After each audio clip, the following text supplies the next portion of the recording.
네, 시청자 여러분, 예, 경기도 화성으로 왔습니다. 화성, 예, 격전지 중에 한 곳이죠. 화성 인구가 계속 늘고 있어서 선거구도 늘고 있습니다. 지금 선거구가 갑을병인가요?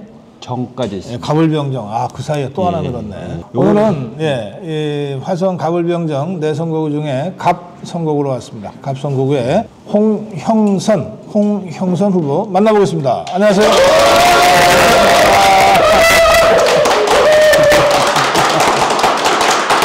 반갑습니다. 고성국 유튜브 여러분. 예. 그래요. 이 화성이 뭐 계속 인구가 늘고 선거도 늘고 그래가지고 이게 갑이면 어느 지역을 얘기하는 거죠? 이 화성이 동서로 길은데 58km가 되는데 서쪽에서 중간 정도까지 옵니다. 저기 보면은 우리 서해안 바닷길이 54km가 있고 네. 거기서부터 쭉 와갖고 봉당욱 전까지 거기 구계면, 네. 3계읍, 한계동 그래서 13개 읍면동 아마 면적으로 치면 서울시 크기만 할 겁니다. 우리 선거구가 서울시 크기만 할 겁니다. 그러면 서해안을 포함해서 서해안을 포함해서 거기 도서까지 포함합니다. 거기 제부도, 전곡항, 제부도, 전곡항, 북하도, 이파도 여기가 우리 저희. 그럼 우리 저 수도권 시민들이 많이 오시는 곳이네요. 그렇죠. 사실은 화성보다 제부도가 더 유명하게 이름이 알려진 그런 곳이기도 합니다. 이 지역이 저 서청원 대표가 국회의원 했던 그 지역인가요? 그러면? 맞습니다. 네, 서청원 대표가 여기 지역 국회의원 할 때 제가 자주 오기도 하고 또 빨간 의자 촬영도 하고 그랬던 기억이 나는데 바로 그 지역을 이번에 도전하시는 거군요. 예, 그렇습니다. 알겠습니다. 예, 후보로서 화성 갑 지역구 후보로서 어떤 결심, 어떤 각오로 지금 유권자들을 만나고 계신지. 저는 정치를 왜 하냐고 물을 때 첫 번째 이유로서 제가 가진 경력과 경험 그리고 인적 네트워크가 우리 고향 발전, 지역 발전을 위해서 도움이 된다는 확신이 있고 제가 그런 의지를 갖고서 할 때에 우리 고향이 같이 미래를 같이 열어갈 수 있다는 그런 확신이 있었기 때문에 정치를 했다고 우리 지역 주민들, 우리 고향 시민들께 말씀을 드리고 있습니다. 예, 이 지역이 화성갑 지역이면은 어떤 현안들이 있습니까? 저기 종래 현안은 이제 군공항, 수원에 있는 수원 군공항을 우리 화성 지역에다 이전하는 현안. 네. 그럼 요즘은 또 폐기물 처리장이 우리 화성으로 오는 문제가 핫 이슈로 떠오르고 있습니다. 네. 저희 화성은 이 서남부권에서 경기도 서남부권에서 모든 도시에 다 둘러싸여 있습니다. 저희 저희 지역구 자체도 도농복합도시이면서 여기 이 향남이 한 10만, 남양이 한 5만 8천, 세술동이 한 3만 도심 지역을 갖고 있지만 기본적으로는 시골 지역이 많이 있습니다. 그렇기 때문에 여기에서 도심에서 나오는 쓰레기가 우리 화성으로 오는데 질서 있지 않고 대규모로 오고 또 수원 비행장 문제가 있고 이렇게 되다 보니까 우리 화성 지역의 서남부권 시민들은 상대적으로 굉장히 소외감을 많이 느끼고 있습니다. 그래요? 예. 동탄에 비해서 너무 열악한 환경 이런 부분에 대해서도 저희들이 이게 합리적인 차별이라고 보지 않고 불평등한 차별이 많이 섞여 있다는 그런 상대적 박탈감 또 시정에 대한 불만이 있는 곳이기도 합니다. 동탄도 같은 화성이잖아요. 화성이죠. 근데 달라도 너무 다르다? 저희들이 이 동탄은 대도심입니다. 대도심, 완전히 도시지역으로 만들어진 곳이기 때문에 저희 서남부권이 동탄처럼 똑같이 되기를 원하지는 않습니다. 그런 기계적 차별을 원하는 게 아니라 적어도 우리가 갖고 있는 이 환경 속에서 우리의 삶의 여건에서 동탄에 비해서 너무 불합리한 차별을 받고 있다. 지금 문화시설이나 의료시설이나 교육시설이나 이런 부분에 대해서 그걸 감안하더라도 도심과 농촌을 감안하더라도 우리가 시정에 대해서 너무 소외받고 있다는 그런 어떤 불만 비슷한 것들이 있습니다. 좋은 거는 다 이 동쪽에 동탄이라든지 이런 데로 가고 이 어디서도 좀 받아주기 어려운 무슨 이런 그 쓰레기 폐기물 뭐 이런 거는 제일 서쪽에 있는 갑 지역으로 오고 뭐 그런 모양이죠. 그런 부분이 많이 있습니다. 저희들이 아하, 시정을 한 14년을 지금 민주당 시정을 해오고 있고요. 저희들 국회에서 국회의원이 지금 네. 세 곳인데 현재는 세 곳인데 다 민주당 국회의원입니다. 네. 그래서 그런 민주당 시정, 민주당 국회의원 속에서 우리가 조금 얻은 게 너무 없다. 우리는 너무 그 민주당 지금 군비양장 문제도 네네. 그 20년도에 우리 수원 5개 의원이 모여서 공동 공약으로 채택을 했습니다. 그렇지만 여기 민주당 국회의원들은 그거에 대해서 어떤 이견도 어떤 반대도 적극적으로 하지 않았습니다. 그 수원 사람들이 세서 그래요? 그 부분을 저희들은 좀 서운하게 생각하고 있는 겁니다. 네. 왜 적극적으로 하지 않았냐? 왜 대안을 갖고서 덤비지 않았냐? 저는 그래서 이 부분에 대해서 두 가지 트랙을 화성 시민들께 제시를 했습니다. 네. 첫째는 지금 예비 이전 후보지가 기본적으로 8년이 됐는데도 우리 지역 경제를 다 볼모로 잡고 있는데도 이것은 앞으로 가지도 않고 뒤로 가지도 않고 지역 경제만 볼모로 잡고 있습니다. 이걸 일물법으로 해서 이걸 예비 이전 후보지라는 좋은 골씨를 떼내겠다. 그래서 논란을 종식시키겠다. 또 하나는 709, 809 지금 비행장이 들어오는 지역을 지금 새만금 사업 특별법처럼 새만금이 원래 농지로 개발된 땅입니다. 농지로 개발된 땅을 지금 특별법을 만들어서 그래서, 지금 산업단지나 그 지역 경제, 국가 경제에 필요한 것을 바꿔서 하고 있습니다. 여기는 위치 또 인프라로 볼 때는 새만금 땅보다 훨씬 더 값어치가 높은 땅입니다. 저는 국회에 들어가게 된다면은 군공항 이전 후보지에 대해서 특별법을 만들어서 농지 아닌 국가 경제에 도움이 되고 지역 경제를 활성화시키는 그런 땅으로 바꾸는 그런 특별법을 발의해서 추진해 나가겠다. 이런 대안 그랬을 때 지역사회를 대립과 갈등으로 몰아넣고 있는 군공항 문제에 대한 논란이 전국적으로 해소된다. 알겠습니다. 이런 생각을 갖고 있습니다. 군공항은 어쨌든 국가안보상 뭐 중요한 시설이니까 그거를 지금 거부할 수는 없다 이런 말씀이시고 군사시설을 하는데 국방부가 추진하는 것은 국가안보상 필요에 의해서 그렇죠. 하는 겁니다. 그거는 우리 지역에 암만 반대를 한다 그래도 당장 안보에 구멍이 생기면은 그건 어쩔 수 없이 해야 됩니다. 근데 군사시설을 이전하는 방식 중에 또 하나의 방식이 있습니다. 군사시설이 어느 지역에는 님비가 되고 어느 지역에는 지역 경제를 활성화되는 시설이 되고 있습니다. 그렇죠. 그럴 때 국방부가 군사 전략상 아무런 가치가 차이가 없다 그러면 이 지역에서는 옮기길 원하고 이 지역에서는 받기를 원한다 그러면은 그러면은 그거는 국방부가 평가를 해서 그렇게 한다고 할 수 있게 하겠다 하는 것이 군사시설 이전 방식의 하나인 기부대 양여 방식입니다. 그러니까 이 시설에서 군사시설을 개발을 해서 국방부에 기부를 하면 국방부가 종전에 있는 군사시설의 부지를 양여하는 방식입니다. 이거는 국방부가 추진하는 사업이 아니라 국방부가 군사전략상 추진하는 사업이 아니라 수원시가 필요를 제기했고 우리는 필요 없다라는 입장에 있는 겁니다.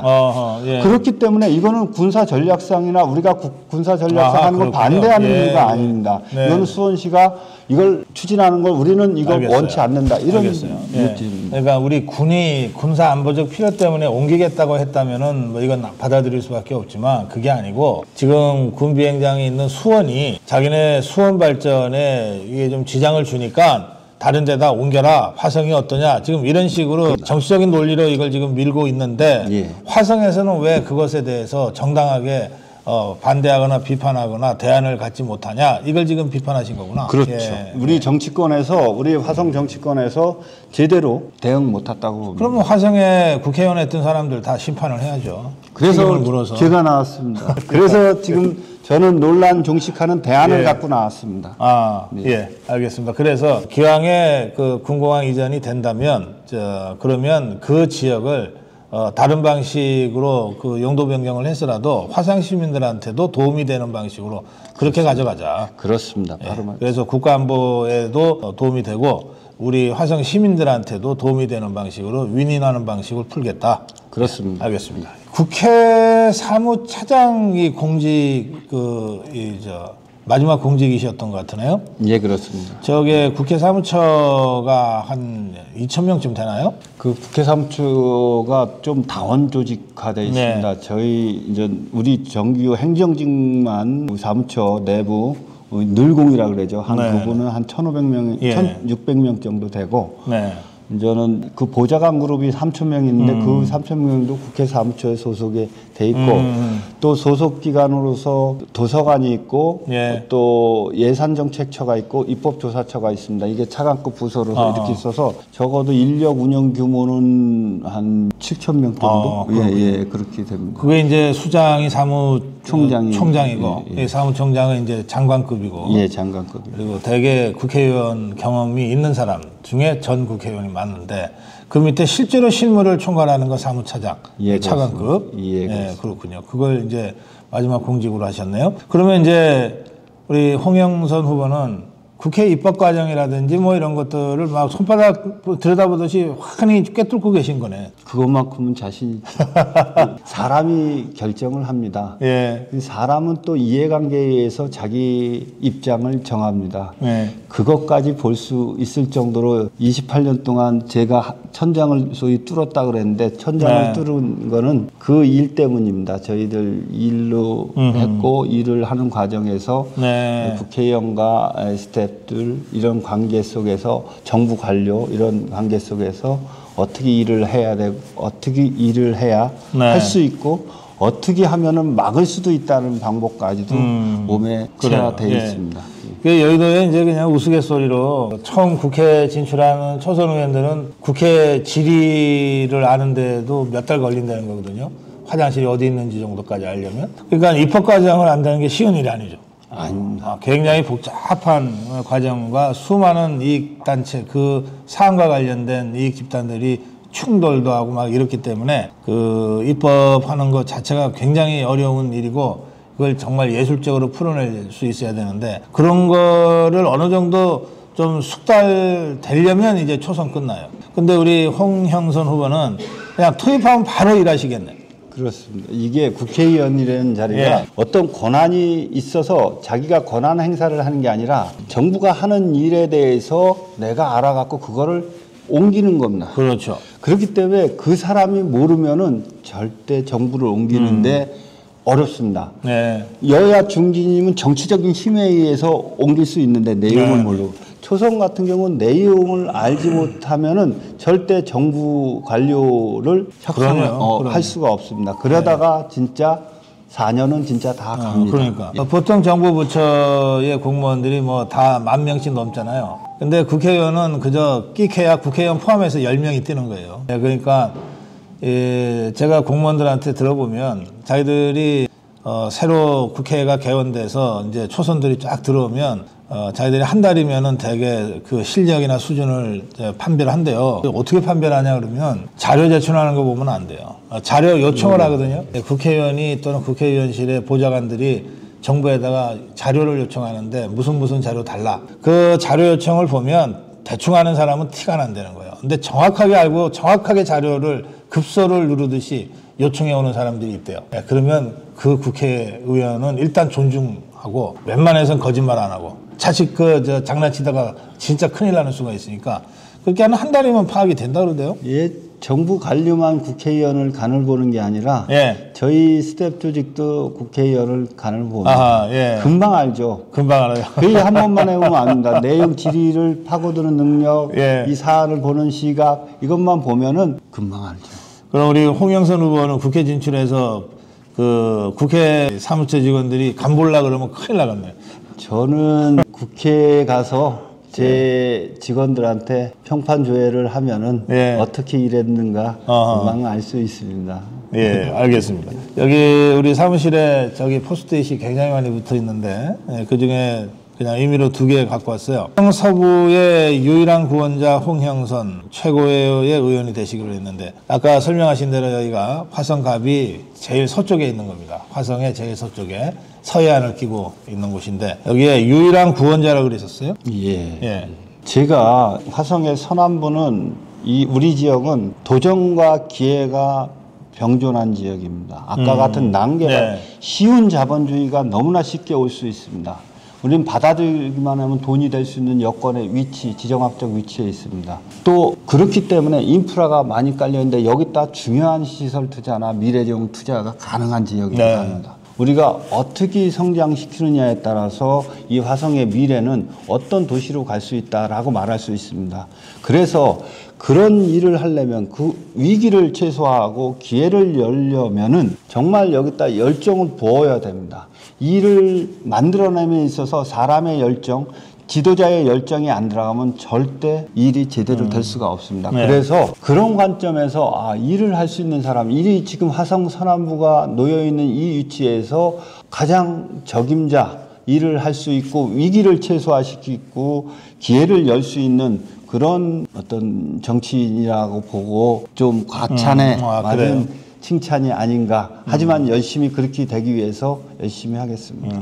그래요. 예. 아까 우리 홍영선 후보가 그 회의 한 번에 보면 되게 실력이 가늠이 된다. 이제 그런 말씀하셨잖아요. 네. 저도 한 40년 이 방송 활동하다 보니까 인터뷰 한 번 해보면 대충 감이 잡혀요. 우리 홍영선 후보는 아주 속이 꽉 찬 단단한 사람 같습니다. 예, 준비가 잘 돼 있는. 여기 공감하고 경청하는 함께 할 수 있는 후보자님께 한 표 드리겠다고 그랬었는데 공감과 경청은 정치하는 사람들이면 누구나 다 하는데 실제 공감하고 실제 경청하는 정치인들은 참 찾아보기 어렵습니다. 우리 홍영선 후보는 어떻게 공감하고 어떻게 경청하실 거예요? 정치를 함에 있어서 잊지 말아야 할 부분이 네.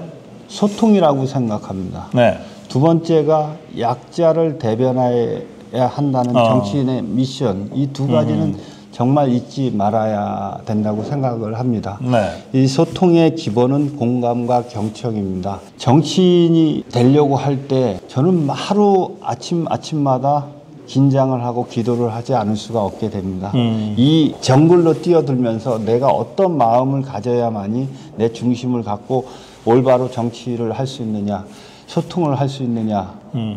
그 마음은 끊임없이 낮은 자세, 끊임없이 겸손함을 나한테 차곡차곡 때로는 계속해서 메시지를 주는 일, 이 네. 일이 없이는 안 된다고 봅니다. 그래서 그런 마음을 지속한다 그러면 경청과 공감이 저절로 따라올 수 있다고 알겠어요. 생각을 합니다. 정치인들이 소통이 부족하다는 지적들을 많이 받는데 그러면은 소통이 부족하다 그러면은 자기가 말을 많이 하면 되는 줄 아는 사람들이 많아요. 그게 아니고 우리 홍영선 후보 말씀하신 대로 소통의 시작은 경청이죠. 먼저 들어야죠. 먼저 듣고 공감이 되어야 그 공감 끝에 나오는 한두 마디가 말을 한 상대방한테 또 다른 공감으로 가는 거 아니겠어요? 그래야 소통이 되는 건데 이 정치권이 아직 그런 면에서 소통의 그 기본도 잘 안 돼 있는 사람들이 많이 있는 걸 제가 봤습니다. 홍영선 후보 지금 소통의 출발이 경청이다 이렇게 말씀하셨고 경청을 통해서 공감이 되어야 비로소 제대로 된 소통이다. 국회 진출하시면 어떤 입법 활동 하실 겁니까? 당장 저는 국회에 진출하게 되면 제가 내놓은 공약에 대해서 다시 한번 점검을 할 겁니다. 네. 지금 저는 가장 핵심적인 공약이 우리는 아까 위기와 기회가 열려있는 그런 도시라고 했습니다. 그거에 해당되는 공약이 너무나 많습니다. 그 중에 하나가 우리 여기는 미래 먹거리를 위해서 미래에 앞으로 성장될 그런 산업을 여기다 랜드마크처럼 만들어내는 일이 국회의원의 중요한 일 중에 하나라고 봅니다. 저는 네. 미래 자동차, 미래 첨단 모빌리티 이런 산업을 지금 현대와 기아가 그리고 자동차 테마파크 자율주행지구가 우리 지금 이미 서 있습니다. 그걸 묶어갖고 하나의 이 클러스터를 만드는 일부터 네. 시작을 해서 네. 공약을 점검하고 지역 사업을 첫 해부터 시작하는 그런 일을 그렇게 시작을 해보려고 합니다. 예. 국회 진입하면 바로 일을 시작할 수 있는 또 그런 준비가 되어 있는 홍형선 후보입니다. 특히 화성에서도 다른 지역에 비해서 좀 상대적으로 좀 박탈감을 느끼는 이런 화성 갑 지역 유권자들의 그 발전에 대한 아주 뜨거운 열기가 있는 것 같은데요. 그 열기를 고스란히 잘 받아서 바로 뭔가를 시작할 수 있는 그런 준비된 후보입니다. 자, 화성 갑에서 만나봤습니다. 홍형선 후보. 예, 마무리 인사 말씀 부탁합니다. 화성 시민 여러분 너무 감사합니다. 제가 7월부터 나와서 사표를 쓰고 나서 이곳저곳 다니고 있는데 많은 사랑을 주셨습니다. 그 사랑 먹고 마지막까지 4월 10일까지 여러분들의 기대와 부응 그리고 그 더 이상 좋은 정치인으로서 우리 지역사회, 우리 고향을 발전시키는데 한번 이 몸을 던져서 헌신할 각오가 되어 있습니다. 감사합니다. 네, 수도권 특히 경기 남부 지역은 우리 국민의힘이 그동안 그렇게 좋은 성적을 거두지 못한 지역입니다. 네, 그런데 이번에는 좀 달라지고 있다. 이번에는 좀 다를 것이다. 이런. 그리고 이제는 좀 힘 있는 여당 후보 뽑아서 제대로 된 지역 발전도 좀 해보자. 예, 이런 우리 유권자들의 변화에 대한 욕구가 매우 뜨거운 곳이기도 합니다. 그 격전지 중에 한 곳 화성입니다. 가장 빠르게 인구가 늘고 있고 폭발적으로 도시가 커지고 있는 곳인데 그런 화성에서도 역시 지역 간 불균형이 있고 또 상대적 소외감, 상대적 박탈감을 느끼는 화성 시민들이 계신 것 같습니다. 바로 이곳 홍형선 후보가 출마한 화성 갑지역이 그렇습니다. 다 준비가 되어 있는데 그냥 국회 들어가기만 하면 그 다음 날부터 일할 수 있는 홍형선 후보 여러분들이 마음을 모아주시면 고맙겠습니다. 화성 갑지역 홍형선 후보와 함께했습니다. 고맙습니다.